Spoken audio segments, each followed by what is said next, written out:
জরুরি ভাবে বলবো, যুবক খবরদার, নারীর ফিতনাতে তোমরা কখনো পড়বা না। নারীর ফিতনা খুবই ভয়াবহ ফিতনা। নারীর ফিতনা খুবই ভয়াবহ ফিতনা। রাসূল সাল্লাল্লাহু আলাইহি ওয়াসাল্লাম যখন মৃত্যুর আগে, যখন বিদায় হজের ভাষণ দিলেন, রাসূল সাল্লাল্লাহু আলাইহি ওয়াসাল্লাম বলছেন, আমি চলে যাচ্ছি, আমি পৃথিবীতে ছেড়ে যাচ্ছি না এমন বস্তু যা মানুষের জন্য ভয়ঙ্কর হতে পারে।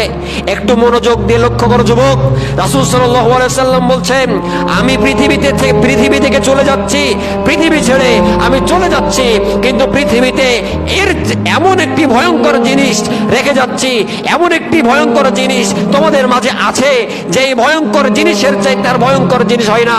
সেটা হচ্ছে নারীর ফিতনা। সেটা হচ্ছে কি? নারীর ফিতনা। একজন যুবকের জন্য নারী হচ্ছে সবচাইতে বড় ফিতনা। তুমি বলছো যে হুজুর, আমি যার সাথে রিলেশনে আছি সে আমাকে খুব